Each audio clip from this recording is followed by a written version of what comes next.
La famille a oublié d'acheter mes billets d'avion pour le mariage de ma sœur à Hawaï. Désolé, ma chérie, nous avons oublié de réserver ta place et la chambre d'hôtel pour toi. Et maintenant tout est complet. J'étais le seul membre de la famille laissé de côté. J'ai juste dit, ça arrive. J'ai découvert que j'étais exclu du mariage de ma propre sœur un mardi après-midi, assise dans mon appartement de Denver avec une tasse de café qui refroidissait entre mes mains. Ma mère a appelé alors que j'examinais les rapports trimestriels de la société de distribution pharmaceutique où je travaillais comme analyste de la chaîne d'approvisionnement. Samantha, ma chérie, nous devons parler du mariage de Jessica, a dit maman, sa voix portant ce ton particulier qu'elle utilisait pour annoncer de mauvaises nouvelles qu'elle voulait faire passer pour pas si mauvaises. Qu'y a-t-il, ai-je demandé en posant mon stylo. J'ai déjà demandé mes congés. Le mariage est dans 3 semaines, n'est-ce pas? Il y a eu une pause. Une longue. Le genre qui vous noue l'estomac avant même que les mots ne sortent. Eh bien, c'est ça le problème. Ton père et moi nous occupions de tous les arrangements de voyage et, d'une manière ou d'une autre, nous avons oublié de réserver ton billet d'avion et ta chambre d'hôtel. Nous venons de nous en rendre compte hier en confirmant tout et maintenant tous les vols sont complets. L'hôtel aussi. C'est la haute saison à Maui, apparemment. J'ai fixé le mur de mon bureau où j'avais épinglé une photo du Noël dernier. Nous tous ensemble, souriant. Jessica avait son bras autour de moi. Nous étions sœurs. Nous étions censés être proches. Vous avez oublié, ai-je répété lentement. Ce sont des choses qui arrivent, ma chérie. Nous avons été si occupés par l'organisation et il y avait tant de détails. Jessica est anéantie, bien sûr, mais elle comprend. Nous prendrons beaucoup de photos pour toi. J'ai pensé aux 27 années que j'avais passées à être celle qu'on oublie. L'enfant du milieu qui n'a jamais tout à fait été à la hauteur de Jessica, la fille en or devenue une architecte à succès, ou de mon jeune frère, Danny, le charmant entrepreneur que tout le monde adorait. J'étais juste Samantha. Fiable et discrète, facile à négliger. Ça arrive, ai-je dit sèchement. Oh, je suis si contente que tu comprennes. Ta sœur craignait que tu sois contrarié. Tu sais à quel point elle est sensible avant les grands événements. Je t'enverrai des photos, promis. Après qu'elle ait raccroché, je suis restée assise là pendant 1 heure. Puis j'ai ouvert mon ordinateur portable et j'ai commencé à faire des recherches. Pas des vols pour Hawaï, mais quelque chose de tout à fait différent. Le lendemain, au travail, j'ai demandé une réunion avec ma supérieure, Patricia. Elle a semblé surprise quand je lui ai dit que je voulais prendre un congé. 1 an, a-t-elle demandé en haussant les sourcils. C'est assez inhabituel. Est-ce que tout va bien? Tout va bien, ai-je dit. J'ai des projets personnels que je veux poursuivre.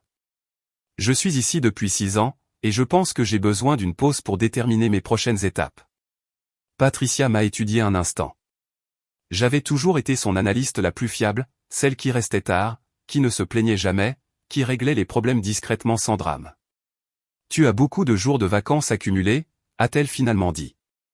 Et honnêtement, Samantha, tu le mérites. Tu portes ce département sur tes épaules depuis des années. Si tu as besoin d'un congé sabbatique, prends-le. Ton poste sera là à ton retour. Je l'ai remercié et je suis sorti en me sentant plus légère que je ne l'avais été depuis des mois. Ce soir-là, j'ai appelé notre groupe de discussion familiale. Enfin, j'ai envoyé un message. Personne ne répondait plus aux appels. Salut tout le monde, je ne pourrai pas être là pour le mariage, mais j'espère que ce sera magnifique. Je prends du temps pour moi. Je serai hors ligne pendant un certain temps. Je vous aime tous. Jessica a répondu immédiatement. Attends, quoi? Où vas-tu? Je n'ai pas répondu. Au lieu de cela, j'ai éteint mon téléphone et j'ai rouvert mon ordinateur portable. Au cours de la semaine suivante, j'ai vendu la plupart de mes meubles, mis ma voiture en entrepôt et loué mon appartement à un collègue qui avait besoin d'un logement temporaire. Je n'ai gardé que ce qui tenait dans 2 valises et un sac à dos. Ma famille a essayé d'appeler, mais j'ai tout laissé aller sur la messagerie vocale. Jessica a laissé des messages de plus en plus frénétiques. Sam, c'est bizarre. Où vas-tu? Est-ce que ça va? S'il te plaît, rappelle-moi. Danny a texté, mec, qu'est-ce qui se passe? Maman flippe. Je n'ai répondu à aucun d'eux. La veille du mariage de Jessica, j'ai pris un avion, non pas pour Hawaï, mais pour Tokyo. J'avais toujours voulu voir le Japon, et j'avais économisé de l'argent pendant des années. Ce que je n'avais dit à personne, c'était exactement combien j'avais économisé. Vivre frugalement et investir prudemment m'avait donné assez pour financer un long voyage, surtout si j'étais intelligente à ce sujet. Alors que l'avion décollait, j'ai ressenti quelque chose que je n'avais pas ressenti depuis des années. La liberté. J'ai passé 3 semaines au Japon, séjournant dans des auberges et des hôtels bon marché, mangeant de la nourriture de rue, visitant des temples et pratiquant mon japonais terrible avec des locaux patients. J'ai suivi un cours de calligraphie à Kyoto et j'ai appris à faire des nouilles soba avec une femme âgée à Osaka qui me rappelait ma grand-mère. Celle qui s'était réellement souvenue de mon anniversaire chaque année, qui m'avait laissé un petit héritage à son décès. Personne dans ma famille ne connaissait l'existence de cet argent. Mamie avait créé la fiducie en privé avec des instructions pour qu'elle me soit remise à mon 25e anniversaire. Elle m'avait écrit une lettre qui l'accompagnait. Samantha, tu as toujours été celle qui réfléchit avant d'agir, qui planifie tranquillement pendant que les autres font du bruit. Utilise ceci à bon escient.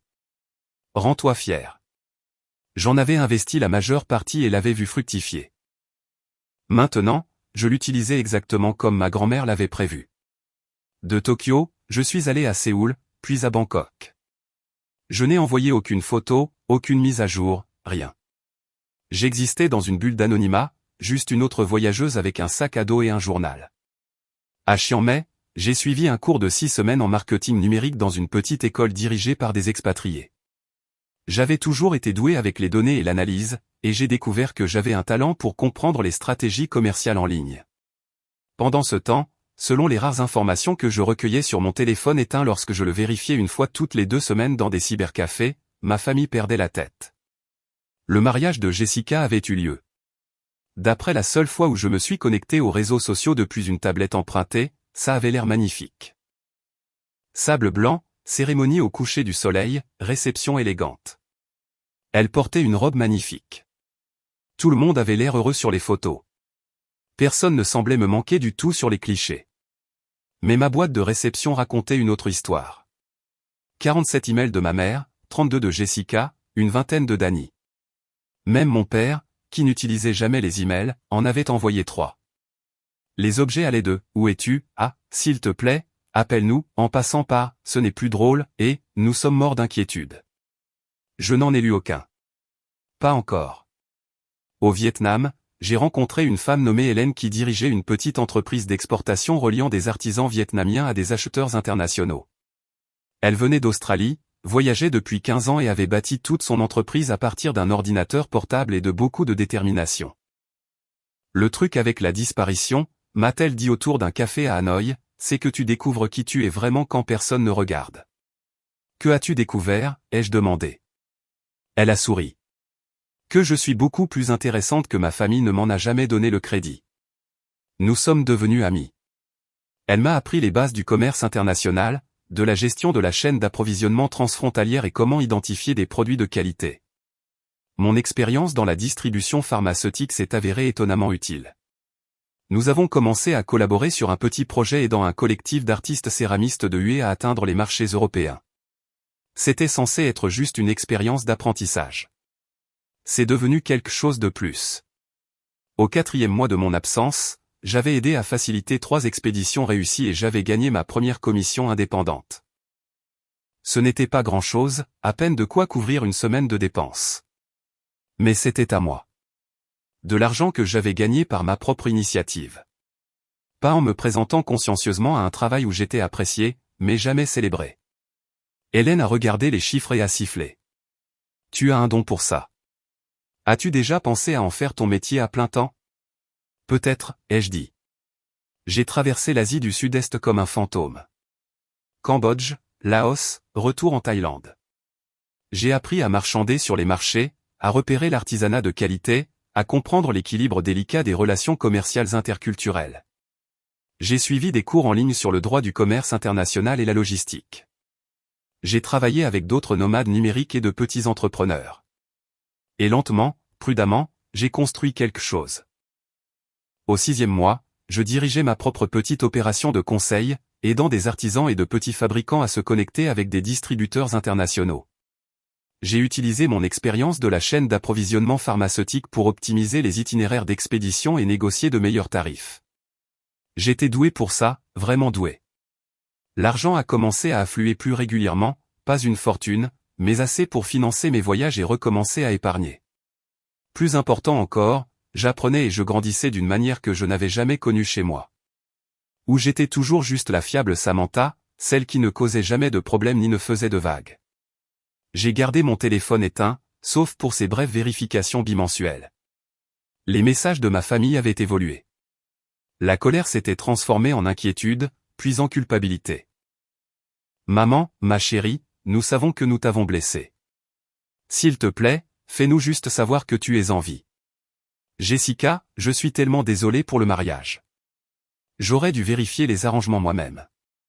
S'il te plaît, Sam, parle-moi. Danny, tout le monde est vraiment inquiet. Papa ne dort plus. Envoie juste un signe que tu vas bien. Au 7e mois, j'étais à Bali lorsque j'ai vérifié mes messages et j'ai trouvé quelque chose qui m'a fait faire une pause. Un email de mon père qui avait somehow réussi à joindre une vidéo. J'ai failli ne pas la regarder, mais la curiosité l'a emporté. La vidéo montrait mon père dans son bureau, l'air plus âgé que dans mes souvenirs. Fatigué. Samantha, dit-il en fixant maladroitement la caméra. Je ne sais pas si tu verras ça, mais je dois le dire quand même. Ce que nous avons fait était mal. Ta mère et moi, nous nous sommes tellement laissés emporter par le désir de rendre la journée de Jessica parfaite que nous t'avons oublié. Ce n'est pas une excuse. Tu es notre fille et nous t'avons manqué de respect. S'il te plaît, rentre à la maison ou fais-nous au moins savoir que tu es en sécurité. Je t'aime. Je l'ai regardé 3 fois. Puis j'ai fermé mon ordinateur portable et je suis allé me promener sur la plage. Le truc, c'est que je n'étais plus en colère. Quelque part entre Tokyo et Bali, entre l'apprentissage de la calligraphie et la négociation de contrats d'expédition, la rage s'était consumée. Ce qui restait était quelque chose de plus clair. La compréhension que j'avais été complice de ma propre invisibilité. J'avais été si occupé à être fiable, à être facile, à être celle qui ne causait jamais de problème, que je les avais laissés oublier que j'étais là. Mais je n'étais pas prête à rentrer. Pas encore. Au 8e mois, j'avais atterri à Barcelone. Mon entreprise de conseil se développait. J'avais une liste stable de clients, principalement de petits fabricants en Asie qui avaient besoin d'aide pour atteindre les marchés européens et américains. J'avais appris à parler un espagnol passable, un thaï correct et un vietnamien fonctionnel. J'avais construit une vie qui m'appartenait entièrement. Et puis j'ai reçu un message qui a tout changé. Le message est arrivé via LinkedIn, de toutes les plateformes, d'une personne nommée Victoria qui s'est identifiée comme acheteuse senior pour une société de distribution pharmaceutique de taille moyenne à Chicago. Samantha, j'espère que ce message vous trouve bien. Votre nom m'a été donné par un contact mutuel qui a dit que vous faisiez un travail impressionnant dans le conseil en chaîne d'approvisionnement international. Nous avons des difficultés avec nos fournisseurs asiatiques, en particulier au Vietnam et en Thaïlande. Le contrôle qualité a été incohérent et les coûts d'expédition sont plus élevés qu'ils ne le devraient. Seriez-vous intéressé à discuter d'un contrat de conseil? Votre expérience dans votre ancienne entreprise suggère que vous seriez parfaite pour ce projet. J'ai fixé le message pendant un long moment. Puis j'ai regardé le profil de Victoria. L'entreprise s'appelait Apex Pharmaceutical Distribution. C'était un concurrent de mon ancien employeur, mais plus petit, plus agile. Selon leur site web, ils étaient en pleine expansion. J'ai répondu, je serais intéressé à en savoir plus. Je suis actuellement basé en Europe, mais disponible pour des consultations vidéo. Quel est votre calendrier? Sa réponse est arrivée en moins d'1 heure. Que diriez-vous de demain? 14 h, heure centrale. L'appel vidéo a eu lieu dans un espace de coworking à Barcelone. Victoria est apparue sur mon écran. Une femme d'une 50aine d'années, au regard vif, aux cheveux gris acier et à l'attitude pragmatique. Laissez-moi être direct, a-t-elle dit après de brèves présentations. Nous perdons de l'argent à flot sur notre chaîne d'approvisionnement asiatique, des retards de livraison, des problèmes de qualité, et nous payons trop cher pour le fret. J'ai entendu dire que vous avez réussi à réduire les coûts d'expédition de 30% pour 3 clients différents au cours des 6 derniers mois tout en améliorant les délais de livraison. Comment? Je lui ai expliqué ma méthodologie, établir des relations avec des fournisseurs locaux fiables, comprendre les réseaux logistiques régionaux, négocier en tant que partenaire plutôt qu'en simple acheteur, des systèmes de contrôle qualité qui respectaient les pratiques de fabrication locale tout en répondant aux normes internationales. Elle a écouté attentivement, posant occasionnellement des questions pointues qui prouvaient qu'elle connaissait bien le secteur. « Je vais être honnête avec vous, Samantha », a-t-elle dit quand j'ai eu fini. « Je suis dans ce métier depuis 28 ans. La plupart des consultants sont de beaux parleurs mais ne livrent pas la marchandise. Vous semblez vraiment savoir ce que vous faites. Je veux vous offrir un contrat de 6 mois, en télétravail, mais vous devrez vous rendre périodiquement sur les sites de nos fournisseurs. La rémunération est substantielle. » Elle a nommé un chiffre qui a fait bondir mon cœur. C'était plus que ce que j'avais gagné en un an à mon ancien travail. Je dois y réfléchir, ai-je dit en gardant ma voix stable.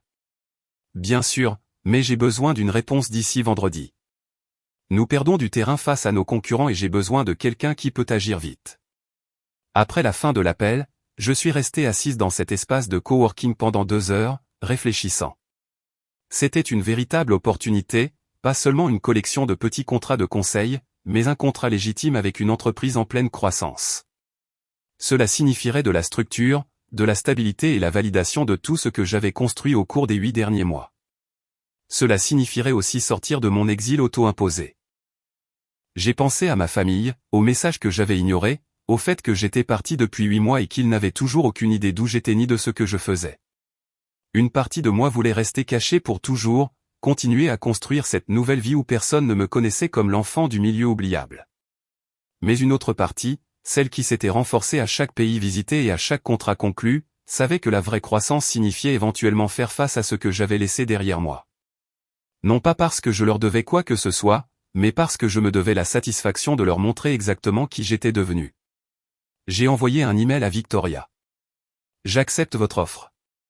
Quand commençons-nous » Sa réponse a été immédiate. Lundi. Bienvenue chez Apex. Au cours du week-end, j'ai commencé le processus de retour au monde visible. J'ai rallumé complètement mon téléphone pour la première fois en des mois. La cascade de notifications était écrasante.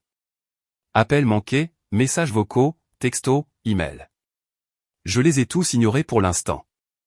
Au lieu de cela, j'ai mis à jour mon profil LinkedIn avec mon nouveau titre, consultante en chaîne d'approvisionnement international, Apex Pharmaceutical Distribution.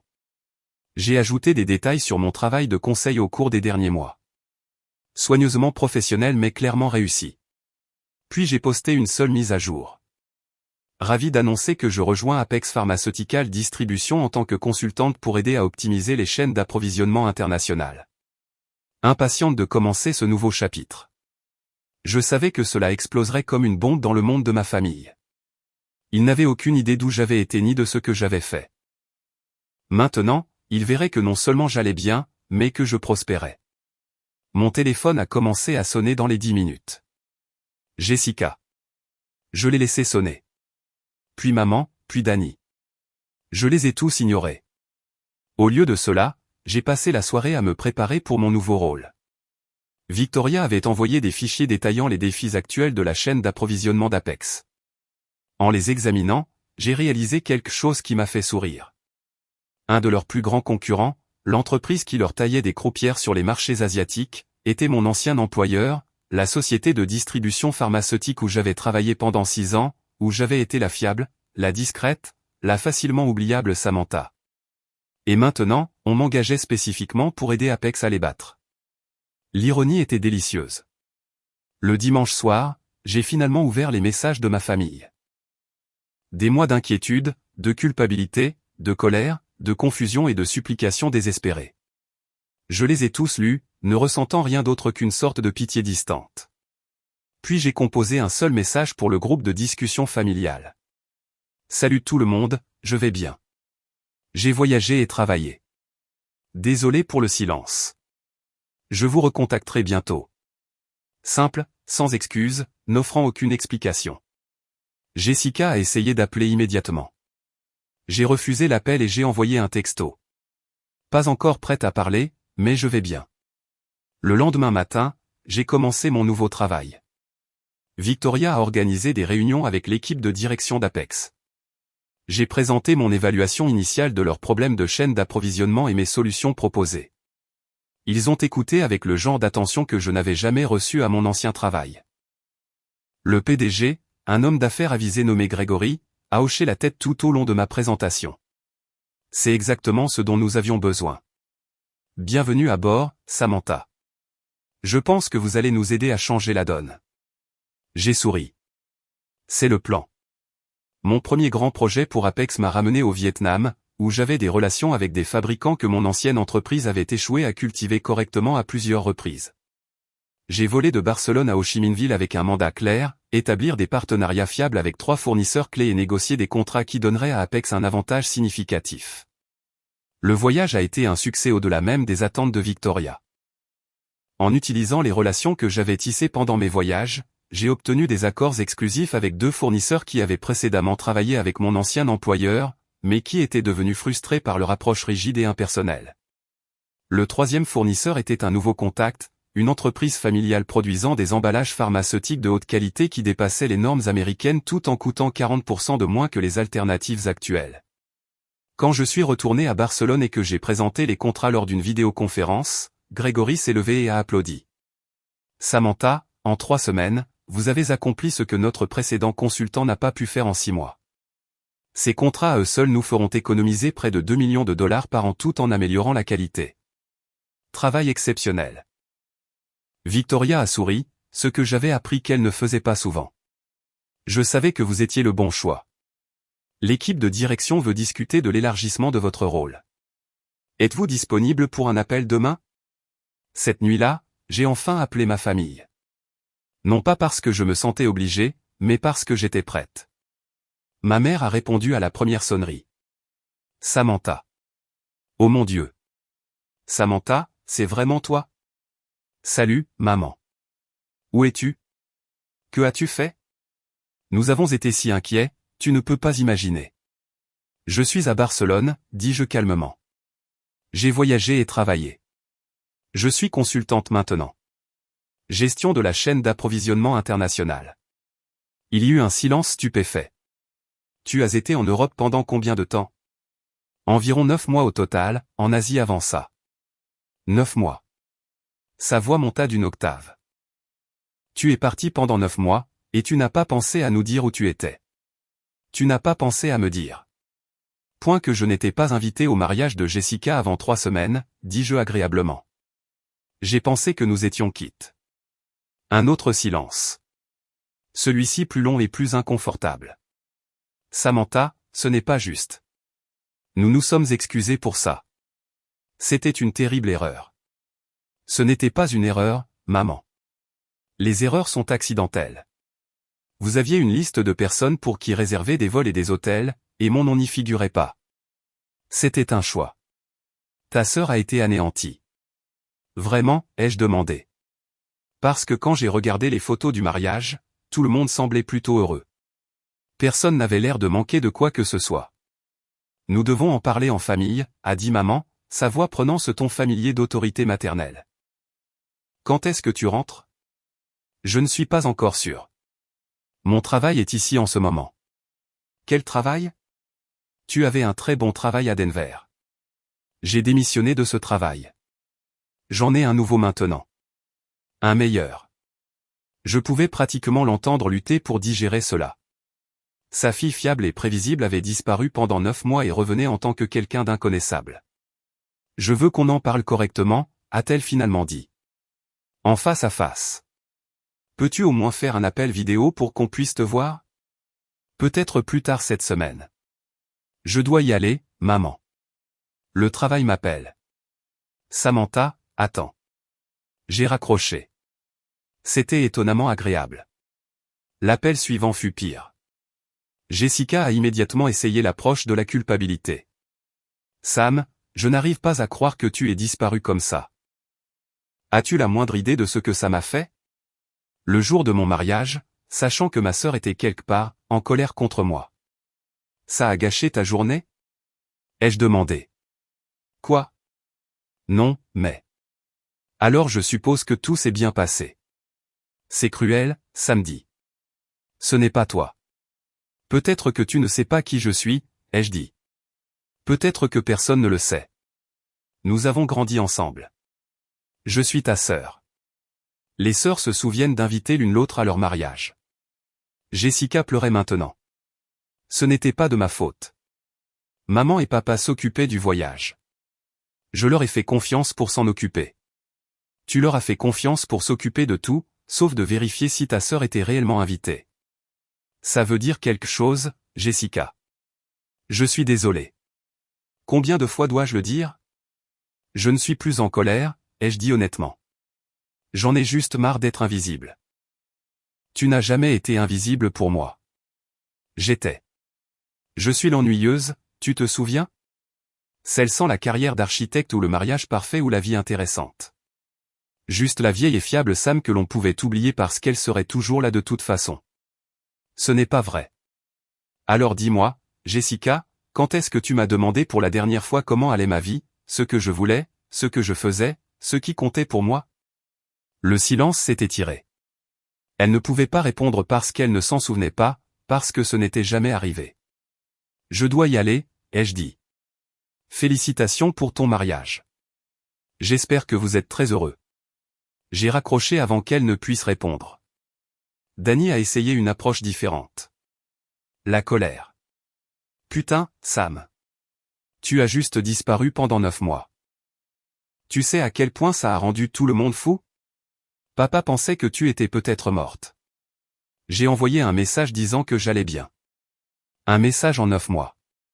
C'est insensé. Vraiment? Où est-ce à peu près autant d'attention que je reçois habituellement de cette famille? Oh, allez. Tu ne vas pas jouer la carte de la victime ici. C'est toi qui as planté tout le monde. Après avoir été planté la première, ai-je souligné. Ça me semble juste. Tu es puéril. Peut-être. Ou peut-être que je me défends enfin. Y as-tu déjà pensé? Te défendre en t'enfuyant en Europe. À Barcelone, plus précisément. Et je ne me suis pas enfui. Je suis parti. Il y a une différence. Peu importe. Quand est-ce que tu reviens? Je ne sais pas. Pourquoi tout le monde me demande ça? Parce que tu vis ici. Tu as une famille ici. J'ai un travail à Barcelone et des clients en Asie. C'est là que se trouve ma vie maintenant. Danny a fait un bruit exaspéré. Tu ne peux pas simplement décider de vivre en Espagne, samedi. Ce n'est pas comme ça que la vie fonctionne. En fait, c'est exactement comme ça que la vie fonctionne quand on est un adulte avec de l'argent et des compétences. On va où on veut. On fait ce qu'on veut. On arrête d'attendre la permission de gens qui remarquent à peine votre existence. Ce n'est pas juste. Juste? Tu veux parler de justice? Laisse-moi te demander quelque chose, Danny. C'était quand mon anniversaire? Silence. Tu ne sais pas, n'est-ce pas? Bien sûr que je sais. Quel jour, Danny? Plus de silence. C'était il y a 3 mois. Aucun d'entre vous ne s'en est souvenu. Ni maman, ni papa, ni Jessica, et certainement pas toi. J'ai eu 28 ans à Bangkok, complètement seul, et ma famille ne l'a même pas remarqué. Alors, pardonne-moi si je ne me précipite pas pour une réunion à Denver. Après ces appels, j'ai mis en sourdine le groupe de discussion familiale et je me suis concentré sur mon travail. Victoria avait été sérieuse quant à l'élargissement de mon rôle. En 2 semaines, j'ai été officiellement promue consultante senior avec une augmentation significative et des options d'achat d'actions chez Apex. Mon territoire comprenait maintenant non seulement l'Asie du Sud-Est, mais aussi l'Europe de l'Est, où Apex voulait établir de nouvelles relations avec les fournisseurs. Je suis passé de Barcelone à Prague, une ville que je n'avais jamais visitée mais dont je suis immédiatement tombé amoureuse. L'architecture, l'histoire, la culture. C'était un endroit où je pouvais enfin poser des racines temporaires tout en conservant la flexibilité que mon travail exigeait. Mon travail de conseil était florissant. Je m'étais fait une réputation dans le secteur comme quelqu'un capable de naviguer dans des partenariats internationaux complexes et de résoudre des problèmes de chaîne d'approvisionnement que d'autres trouvaient impossibles. Des offres ont commencé à affluer d'autres entreprises, mais je suis resté fidèle à Apex. Ils avaient pris un risque avec moi alors que je construisais encore ma crédibilité, et Victoria était devenue une sorte de mentor. Pendant ce temps, les messages de ma famille avaient évolué du chantage affectif à la tentative de manipulation. Maman envoyait de longs emails sur la façon dont la santé de papa souffrait du stress de mon absence. Jessica transférait des articles sur l'importance du pardon familial. Danny a essayé l'approche de l'ami, envoyant des mèmes et des blagues comme si de rien n'était, et essayant lentement de normaliser la communication. Je répondais occasionnellement, de brefs messages confirmant que j'étais en vie et en bonne santé, rien de plus. Puis, 6 semaines après mon installation à Prague, j'ai reçu un appel de Victoria qui a tout changé. « Samantha, nous devons parler de quelque chose de sensible », a-t-elle dit. « Je vous envoie un fichier crypté. Regardez-le et rappelez-moi. » Le fichier contenait des documents internes de mon ancien employeur à Denver. D'une manière ou d'une autre, Apex avait obtenu des détails sur leur nouvelle stratégie d'expansion, et elle était agressive. Ils prévoyaient de casser les prix d'Apex sur tous les principaux marchés en utilisant ce qui semblait être des informations privilégiées sur les structures de coûts d'Apex. Comment ont-ils obtenu ces informations, ai-je demandé lorsque j'ai rappelé Victoria. Nous pensons qu'ils ont quelqu'un à l'intérieur, quelqu'un qui connaît nos contrats et nos prix. Elle fit une pause. Samantha, je dois vous demander directement. Vous y avez travaillé pendant 6 ans. Avez-vous signé une clause de non-concurrence? Non, j'étais juste une analyste. Ils ne me considéraient pas comme assez importante pour une clause de non-concurrence. Et vous n'avez eu aucun contact avec qui que ce soit là-bas depuis votre départ? Aucun. J'ai démissionné sans préavis et j'ai disparu. Vous vous souvenez? Victoria est restée silencieuse un moment. La chronologie correspond. Ils ont commencé à devenir agressifs à peu près au moment où vous auriez été en Asie du Sud-Est, établissant nos nouvelles relations avec les fournisseurs. Mon esprit s'est emballé. Vous pensez qu'ils copient ma stratégie? Comment sauraient-ils même ce que je faisais? C'est ce que nous devons découvrir. Pouvez-vous penser à quelqu'un là-bas qui aurait pu suivre vos mouvements? Quelqu'un qui connaissait votre nouveau poste?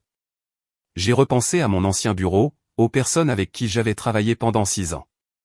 La plupart d'entre eux avaient à peine remarqué mon départ, mais il y avait une personne qui aurait pu y prêter attention. Il y avait quelqu'un, dis-je lentement. Trevor. Il était dans mon département, toujours compétitif, toujours à la recherche d'un avantage. Nous avons travaillé sur plusieurs projets ensemble. Il connaissait mes méthodes. Est-il toujours là? Pour autant que je sache. Laissez-moi vérifier.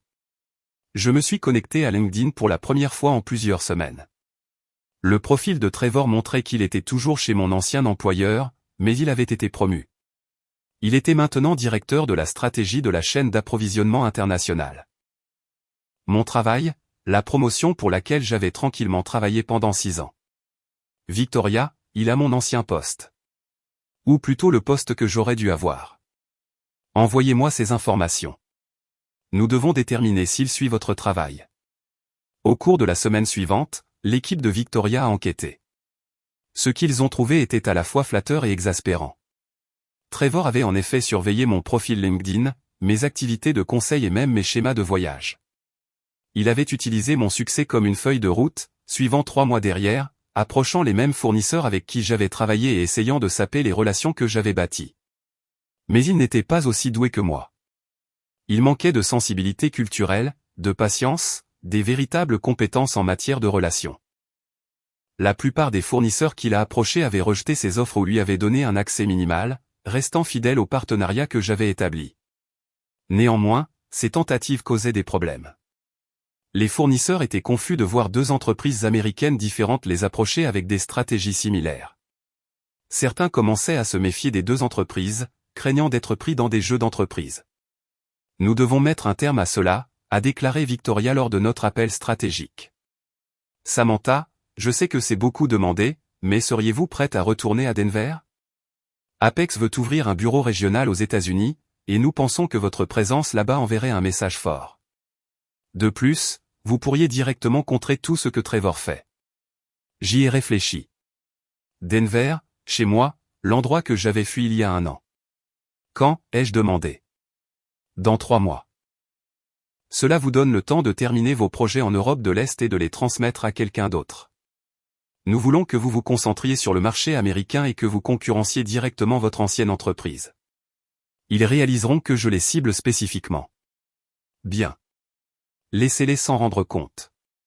Vous êtes meilleur à ça que n'importe qui chez eux, et il est temps qu'il le sache. Après l'appel, je suis restée assise dans mon appartement de Prague, regardant les lumières de la ville. Il y a un an, j'avais été invisible, oublié, laissé pour compte. Maintenant, on me demandait de revenir en tant qu'arme stratégique. L'ironie était presque trop parfaite.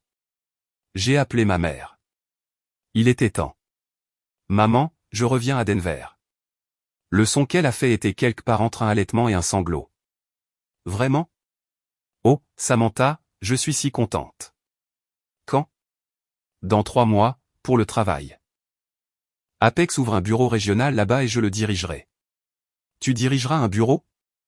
Mais je pensais que tu ne faisais que du conseil. C'est ce que je faisais. Maintenant, je suis promue directrice régionale. C'est un poste important. Je ne savais pas que tu réussissais si bien. Tu n'as pas demandé. Il y a eu une pause. Tu as raison. Je ne l'ai pas fait. Je suis désolé pour ça, ma chérie. Vraiment. Je sais. Et étonnamment, je la croyais. Mais je ne reviens pas pour être l'ancienne Samantha. Cette personne n'existe plus. Je reviens selon mes propres termes, avec ma propre vie, ma propre carrière. Si toi, papa, Jessica et Danny voulaient faire partie de cette vie, vous devrez l'accepter. Bien sûr, nous le ferons. Nous voulons juste que tu reviennes dans nos vies. Nous verrons, ai-je dit. Je vous ferai savoir quand j'atterrirai. Les 3 mois passèrent rapidement. J'ai terminé mes projets en Europe de l'Est, formé mon remplaçant et me suis préparé pour le retour à Denver. Apex avait loué des bureaux dans un nouvel immeuble du centre-ville, élégant et moderne, rien à voir avec mon ancien bureau. Il m'avait donné un budget généreux pour embaucher une petite équipe et l'autorité de prendre des décisions stratégiques de manière indépendante. Je ne retournais pas seulement à Denver. Je revenais en tant que quelqu'un qui comptait. La nuit avant mon vol, j'ai eu un dernier appel vidéo avec Victoria. Samantha, je veux que tu saches quelque chose, dit-elle. Quand je t'ai contacté pour la première fois il y a 1 an, je prenais un risque. Tu n'avais aucune expérience officielle de conseil, juste quelques projets que tu avais bricolés en voyageant. Mais quelque chose m'a dit que tu étais spécial. Tu m'as prouvé que j'avais raison au-delà de mes espérances les plus folles. Merci. Cela signifie beaucoup. Ce nouveau poste, il ne s'agit pas seulement de concurrencer ton ancien employeur. Nous parions sur toi pour construire quelque chose d'important. Apex veut dominer le marché de la distribution pharmaceutique aux États-Unis d'ici 5 ans. Tu vas nous aider à le faire. Pas de pression alors, dis-je avec un sourire. Elle rit. Tu prospères sous la pression. C'est pour ça qu'on t'a embauché. Une dernière chose cependant. Ton ancien employeur sait que tu viens. La nouvelle s'est répandue. Attends-toi à ce qu'ils réagissent. Laisse-les réagir. Je suis prête.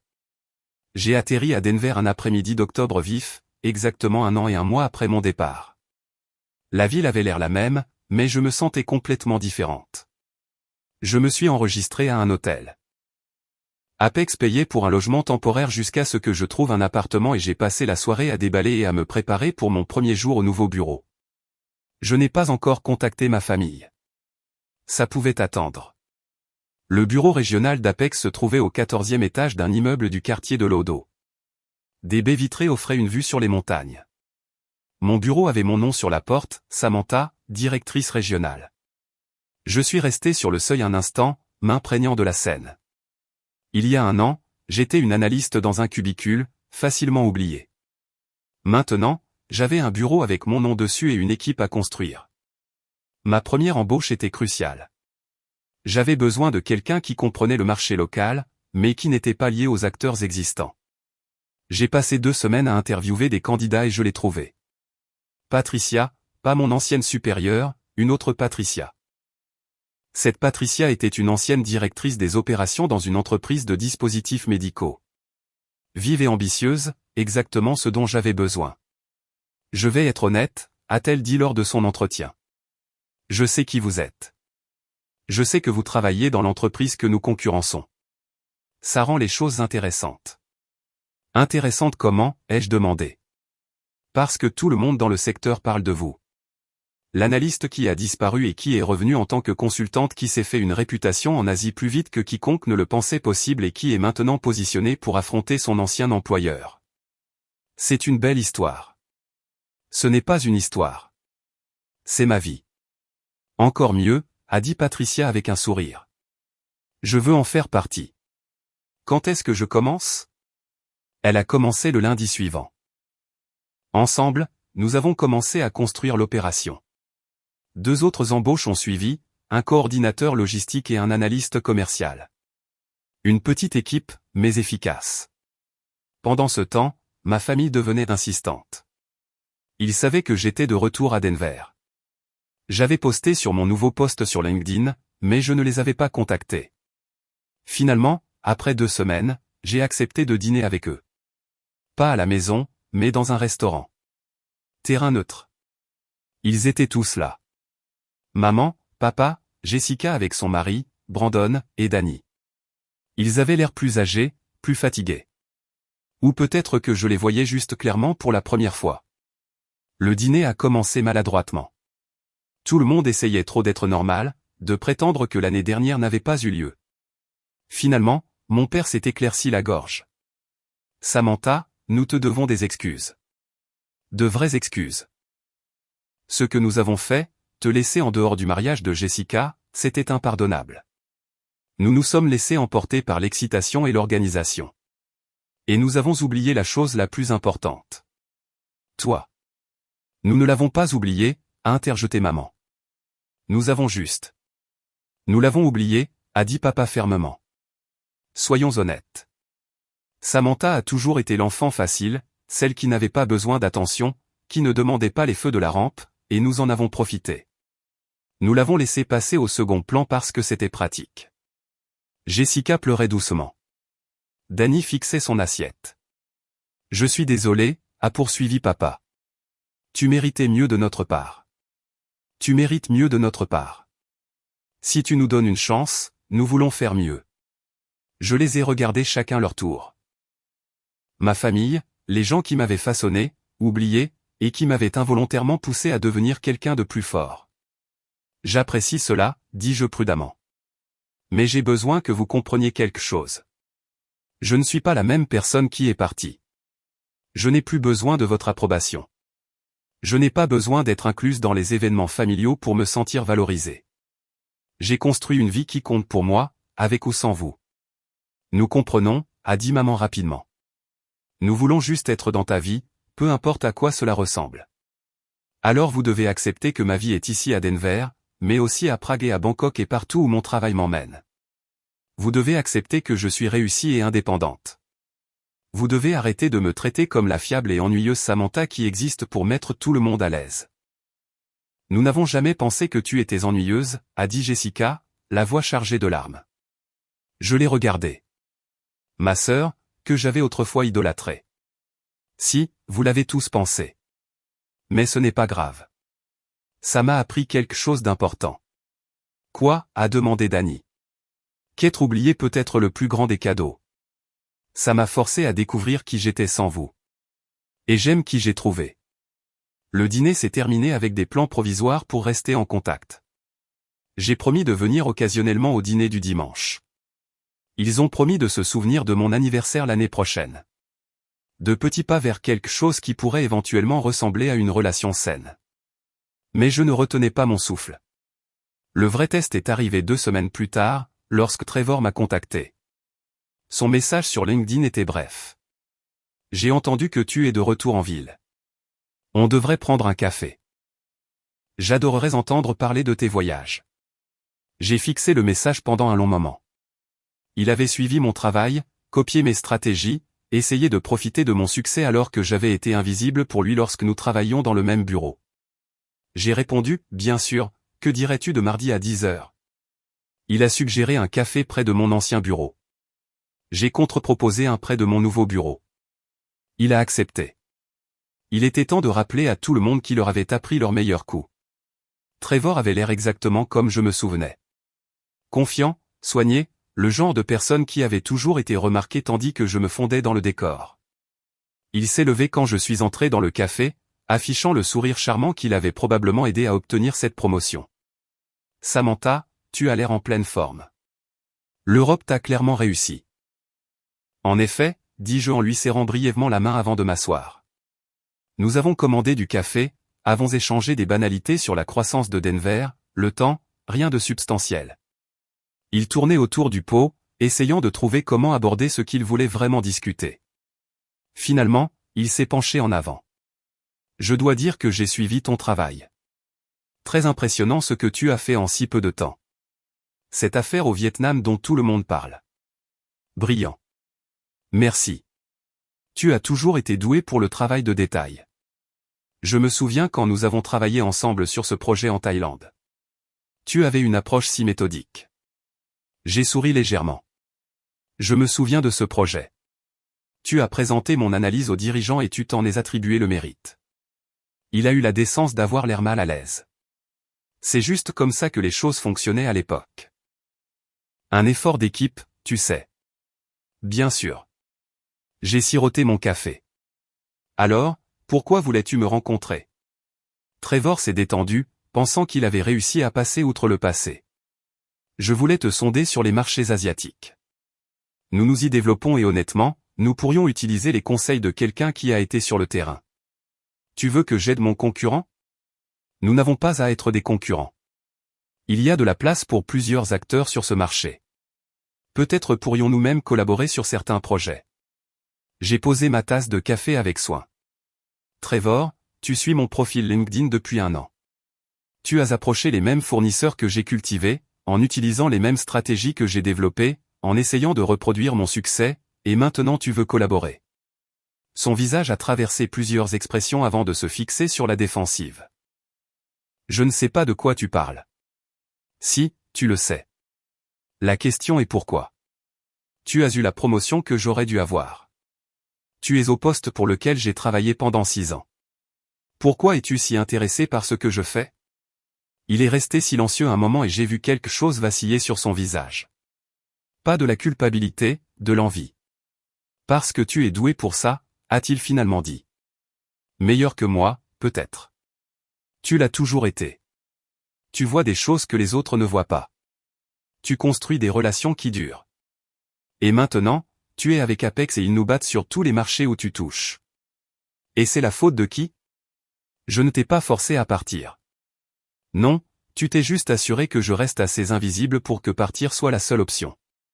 Trevor s'est adossé. Que veux-tu que je dise, Samantha? Que je suis désolé? Que j'aimerais que les choses aient été différentes? Je ne veux pas que tu dises quoi que ce soit.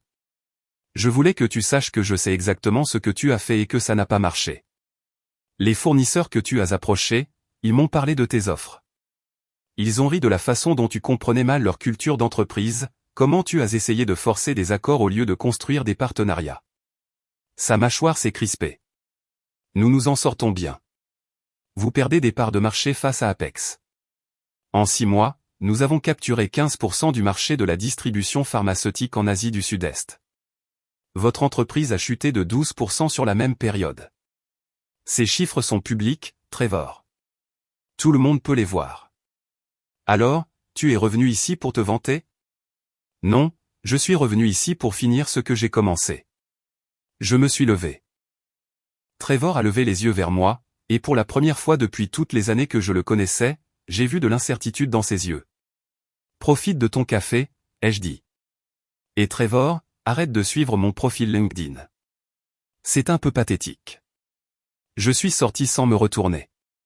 Ce soir-là, j'ai eu un appel vidéo avec Victoria. Elle souriait avant même que je dise quoi que ce soit. J'ai entendu parler de ta rencontre avec Trevor. Comment as-tu? Le secteur est plus petit que tu ne le penses, et les gens parlent, surtout quand quelqu'un cloue le bec au Golden Boy de la concurrence en public. Bien joué. Je lui ai juste dit la vérité. Ce qui est exactement ce qu'il avait besoin d'entendre. Samantha, j'ai des nouvelles. L'équipe de direction a examiné les projections trimestrielles, et ton impact sur notre croissance ne peut être surestimé. Nous voulons à nouveau élargir ton rôle. Déjà? Tu as dépassé tous les objectifs que nous avions fixés. Grégory veut te nommer vice-présidente des opérations internationales. Tu superviserais toutes nos initiatives de chaîne d'approvisionnement mondiale, pas seulement la région des États-Unis. Je me suis assise lentement. Vice-présidente. Un titre qui m'aurait pris des décennies à atteindre dans mon ancienne entreprise, si jamais. J'étais de retour à Denver depuis moins de 2 mois. C'est substantiel. Tu l'as mérité. La réunion du conseil d'administration est la semaine prochaine. Ils veulent que tu présentes ta stratégie pour les 2 prochaines années. Montre-leur ce que tu nous as montré au Vietnam et à Prague. Convainc-les que tu peux reproduire ce succès à l'échelle mondiale.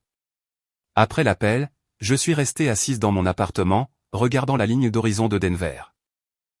Il y a 1 an, j'avais quitté cette ville en me sentant sans valeur, oublié, invisible. Maintenant, on me proposait une vice-présidence dans une entreprise qui valorisait réellement mon travail. Mais je n'avais pas encore fini. La présentation au conseil d'administration était prévue pour le jeudi suivant. J'ai passé une semaine à me préparer, à rassembler des données, des projections, des études de cas. Patricia m'a aidé à affiner la présentation, en remettant en question les points faibles, en renforçant le récit. Tu dois leur montrer que tu n'es pas seulement doué en tactique, a-t-elle dit. Tu dois prouver que tu penses de manière stratégique, que tu comprends la situation dans son ensemble. Elle avait raison. J'ai restructuré la présentation pour raconter une histoire, où se trouvait Apex maintenant, où se dirigeait le marché et comment mon approche pouvait les positionner pour dominer en 5 ans. La nuit avant la présentation, ma mère a appelé. Ma chérie, je voulais te dire à quel point je suis fier. Jessica a mentionné qu'elle avait vu quelque chose sur LinkedIn à propos d'une promotion. Potentiellement. J'ai une présentation au conseil d'administration demain. C'est merveilleux. Que vas-tu présenter? Je me suis surprise à le lui expliquer, à lui détailler ma stratégie, ma vision. Elle a écouté, posant des questions occasionnelles qui montraient qu'elle essayait vraiment de comprendre. Samantha, je n'avais aucune idée que tu faisais un travail de ce niveau. C'est remarquable. C'est ce que j'ai construit. Je sais que je l'ai déjà dit, mais je suis vraiment désolé que nous ne l'ayons pas vu. Que nous ne t'ayons pas vu. Tu étais toujours là, toujours fiable, et nous avons pris cela pour acquis. C'est vrai. Puis-je venir à Denver le mois prochain? Juste moi, pas toute la famille. J'aimerais t'inviter à dîner et vraiment parler. Vraiment parler de ta vie, de ton travail, de tout ce que nous avons manqué. J'y ai réfléchi. Peut-être. Laisse-moi d'abord passer cette présentation. Bien sûr. Bonne chance demain, ma chérie. Non pas que tu en aies besoin. J'ai le sentiment que tu vas impressionner tout le monde. La présentation était à 9 h au siège d'Apex à Chicago. J'ai pris l'avion la veille, j'ai répété une dernière fois dans ma chambre d'hôtel et je suis arrivé au bureau à 8 h 30. Grégory m'a accueilli personnellement. Nerveuse? Concentrée, ai-je dit. Bonne réponse. Le conseil est dur, mais juste. Montre-leur ce que tu nous as montré et tout ira bien. La salle du conseil était intimidante. Une longue table, des fauteuils en cuir, 7 membres du conseil plus Grégory et Victoria. Ils m'ont regardé avec des expressions allant de la curiosité au scepticisme. J'étais jeune pour un poste de vice-président. J'étais dans l'entreprise depuis moins d'1 an. Je comprenais leurs doutes. J'ai commencé par l'étude de cas du Vietnam, leur expliquant comment j'avais identifié l'opportunité, établi les relations et obtenu des contrats qui faisaient maintenant économiser des millions à Apex. Puis je suis passé à Prague, au partenariat en Europe de l'Est qui ouvrait de nouveaux marchés. C'est un travail impressionnant, a dit un membre du conseil, mais c'est une chose de réussir dans des projets spécifiques. Pouvez-vous reproduire cette approche à l'échelle de toutes les opérations internationales? J'ai passé à ma diapositive suivante. Une carte du monde montrant les marchés cibles, les partenaires potentiels que j'avais déjà identifiés et les taux de croissance prévus pour chaque région. Oui, dis-je simplement. Voici comment. J'ai passé les 30 minutes suivantes à détailler ma stratégie, identifier les marchés mal desservis, établir des partenariats locaux plutôt que d'imposer des mandats d'entreprise, respecter les différences culturelles tout en maintenant les normes de qualité, créer un réseau de consultants et de directeurs régionaux qui comprenaient à la fois les contextes locaux et la logistique mondiale. La clé, ai-je dit, est de reconnaître que la gestion de la chaîne d'approvisionnement internationale ne consiste pas à tout contrôler de manière centralisée. Il s'agit d'établir la confiance dans chaque région et de connecter ces relations en un réseau cohérent. Mes concurrents, y compris mon ancien employeur, échouent continuellement parce qu'ils essaient d'imposer une approche unique. Nous réussirons parce que nous nous adaptons. Un autre membre du conseil s'est penché en avant. Vous continuez de faire référence à votre ancien employeur. Proposez-vous de les cibler spécifiquement? Je propose que nous opérions si efficacement qu'ils deviennent insignifiants. Si cela implique de concurrencer directement pour leur part de marché, alors oui. C'est agressif. C'est du business. Grégory souriait. Victoria avait l'air satisfaite. Les membres du conseil ont échangé des regards et j'ai vu le changement s'opérer. Je les avais conquis. La présidente du conseil, une femme élégante d'une soixantaine d'années nommée Diane, a pris la parole. Mademoiselle Samantha, vous avez quitté votre précédent employeur il y a 1 an. Vous avez passé cette année à voyager, à développer des compétences, à établir des relations. Pouvez-vous nous dire pourquoi vous avez choisi Apex alors que vous auriez pu aller n'importe où? J'y ai réfléchi. Victoria a pris un risque avec moi alors que je n'étais pas encore éprouvé. Elle a vu un potentiel là où d'autres auraient vu une lacune dans mon CV et des décisions discutables. Apex m'a donné l'espace pour réussir ou échouer selon mes propres mérites. C'est rare. C'est précieux. Et c'est pour cela qu'il vaut la peine de construire quelque chose d'exceptionnel. Diane a hoché lentement la tête. Une dernière question. Que voulez-vous accomplir ici? Où vous voyez-vous dans 5 ans? Je veux faire d'Apex le leader de la distribution pharmaceutique internationale. Je veux construire quelque chose qui dure, qui compte. Et dans 5 ans, je veux regarder en arrière et savoir que j'ai transformé le potentiel en réalité. Merci. Nous allons délibérer et vous faire connaître notre décision. J'ai quitté la salle du conseil et j'ai attendu dans le bureau de Grégory. Victoria m'a rejointe. C'était l'une des meilleures présentations que j'ai jamais vues, a-t-elle dit. Tu n'as rien à craindre. 20 minutes plus tard, Grégory est revenu, souriant. Félicitations, Madame la vice-présidente. Vous commencez immédiatement. La promotion a été annoncée à l'échelle de l'entreprise cet après-midi-là. Mon profil LinkedIn s'est mis à jour automatiquement. En quelques heures, les messages ont afflué, des félicitations de collègues, des demandes de connexion de concurrents, et un message particulièrement intéressant du PDG de mon ancienne entreprise. Samantha, félicitations pour votre nouveau rôle. J'aurais aimé que nous reconnaissions vos talents lorsque vous étiez avec nous. Si vous êtes un jour intéressé à discuter d'opportunités, ma porte est ouverte. Je n'ai pas répondu. Il n'y avait rien à dire. Ils avaient eu leur chance. Au cours des 3 mois suivants, j'ai constitué mon équipe et mis en œuvre ma stratégie. Patricia a été transférée à Chicago pour occuper le poste de directrice des opérations. Nous avons embauché des directeurs régionaux pour l'Asie, l'Europe et l'Amérique latine. Je voyageais constamment, visitant des fournisseurs, négociant des contrats, construisant le réseau que j'avais imaginé. Et lentement, méthodiquement, nous avons démantelé les avantages concurrentiels de mon ancien employeur. Chaque fournisseur qu'ils avaient pris pour acquis, nous l'avons courtisé. Chaque marché qu'ils avaient ignoré, nous y sommes entrés. Chaque relation qu'ils avaient endommagée par arrogance, nous l'avons réparée. Il ne s'agissait plus de vengeance. Il s'agissait de faire le travail mieux que quiconque. Les résultats parlaient d'eux-mêmes. 6 mois après ma promotion, Apex avait capturé 28% du marché international de la distribution pharmaceutique. Mon ancien employeur était tombé à 18%. Le cours de leur action a chuté. Leur conseil d'administration a licencié leur PDG et Trevor a perdu son emploi. Je l'ai appris via LinkedIn où son profil a discrètement changé en recherche de nouvelles opportunités. Une partie de moi s'est sentie satisfaite. Une plus grande partie n'a rien ressenti du tout. Il n'était plus pertinent pour mon histoire. Ma famille s'était lentement réinsérée dans ma vie. Les dîners du dimanche sont devenus une occurrence régulière, bien que j'ai maintenu des limites claires. Je partageais des détails sur mon travail quand je le voulais, je déviais quand je ne le voulais pas. Ils apprenaient à me voir tel que j'étais réellement, pas comme ils l'avaient supposé.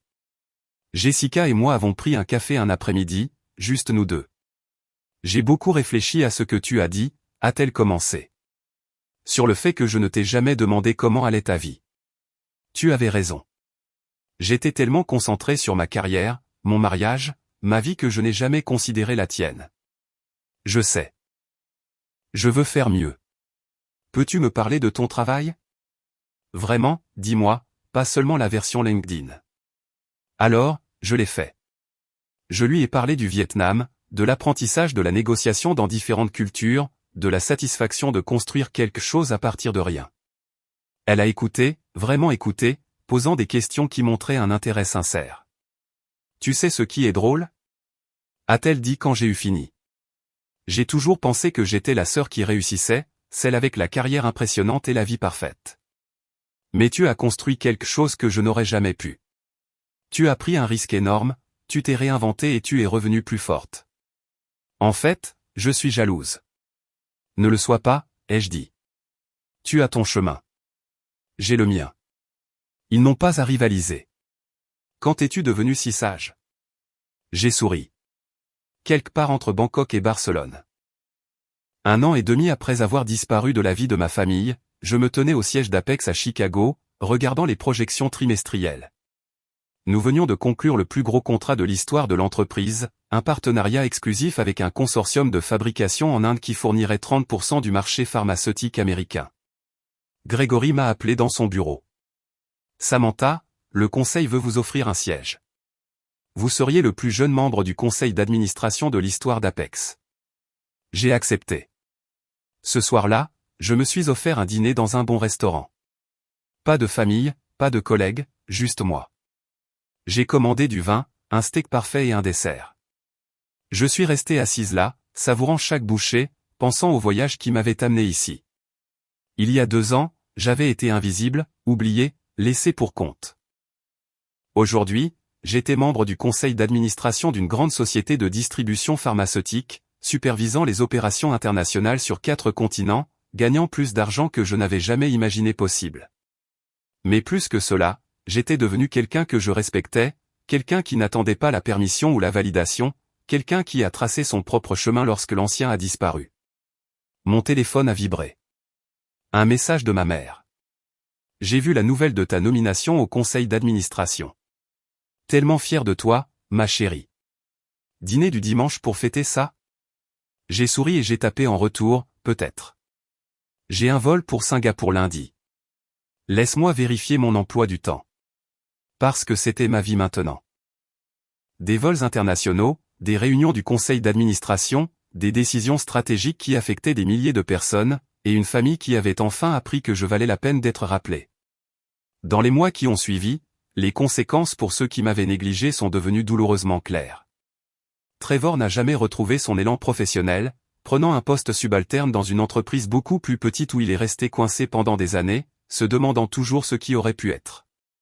Mon ancien employeur a continué à perdre des parts de marché, étant finalement racheté par un concurrent pour une fraction de sa valeur antérieure.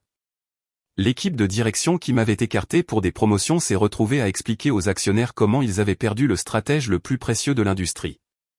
La vie parfaite de Jessica a révélé des fissures.